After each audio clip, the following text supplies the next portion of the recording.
I'll probably take it out of here too. This is just a little piece of history Jerry Strecker holds dear. She's a Ball State University English professor, but she's also a historian of Indiana's black baseball legacy.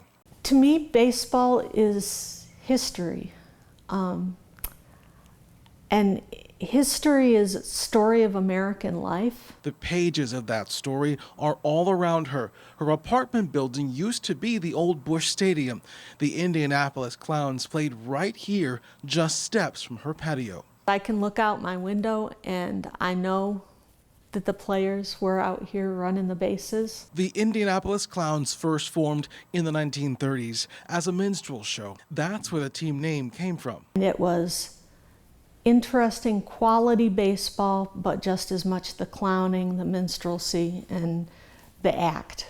Things got serious in the 40s when the team joined the Negro American League and eventually called Indianapolis home. When they did that, they did it with a vengeance and dedicated some serious money to it.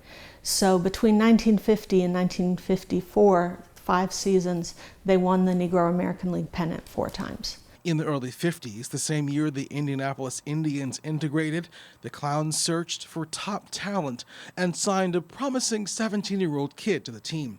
His name, Hank Aaron. The fact that they signed somebody and were able to mature him even within that 3 months to the point where the Braves paid good money to take him away.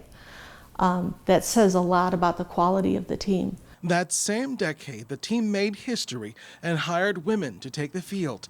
Women like Mammy Peanut Johnson and Tony Stone. I've talked to a lot of surviving Negro League players, and they all have great respect for her as a player. Was she used as a gate draw? Yes, but she held her own both in the field and at the plate. The Clowns didn't really have a stadium of their own, so they spent the better part of 30 years traveling the country in this bus, doing what's called barnstorming.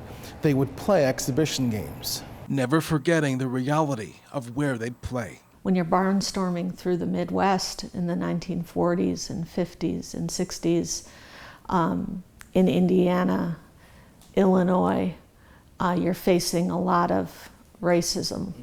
A lot of sundown towns where you were welcome to come in and play baseball in the afternoon, but when the sun is down, your bus better be out of town, or there would be violence. By the 1970s, profits from barnstorming, traveling the country playing baseball to make money, started drying up.